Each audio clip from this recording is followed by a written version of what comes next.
సాయంత్రం ఏమన్నా స్నాక్స్ తినాలి వేడివేడిగా అనిపిస్తుంటే ఇలా ఫ్రిడ్జ్లో వెతికేసరికి క్యాబేజ్ దొరికింది. చిన్నదిగా ఉంది క్యాబేజ్. అందుకే 2 ఆనియన్స్ వేసేసుకుని అందులోని కొంచెం పచ్చిమిర్చి, కొంచెం అజ్వాయిన్, వాము, అలాగే కారం, పసుపు, ఉప్పు వేసేసుకొని కొంచెం శనగపిండి, కొంచెం బియ్యపిండి వేసేసుకొని ఇలా అయితే కలిపేసుకొని పకోడీస్ అయితే వేస్తున్నాను. క్యాబేజ్తో అయితే టేస్ట్ అయితే చాలా బాగుంటాయి, కానీ క్యాబేజ్ తక్కువ ఉంది కాబట్టి కొన్ని ఆనియన్స్ కూడా వేసేసుకొని ఇలా అయితే పకోడీ వేస్తాను. చాలా క్రిస్పీగా, టేస్టీగా, సూపర్గా అయితే అనిపించింది. టేస్ట్ అయితే పిల్లలు అయితే తినేస్తున్నారు ఒక సైడ్ వేస్తూ. నేను కూడా వేసేస్తూ అయితే తినేస్తాను. ఇలా వేస్తూ తినడం ఎంతమందికి అలవాటు ఉండదు తప్పకుండా అయితే కమెంట్ చేయండి.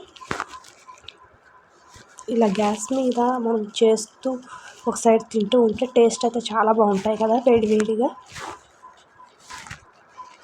ఒక సైడ్ పిల్లలు అయితే తినేస్తున్నారు, నేను కూడా అయితే వేసేస్తూ ఒక సైడ్ అయితే తింటూ ఉన్నాను. టేస్ట్ అయితే అద్భుతంగా ఉన్నాయి, క్రిస్పీగా. టేస్ట్ చాలా బాగుంది. వీడియో నచ్చితే ఒక చిన్న లైక్ అయితే చేయండి.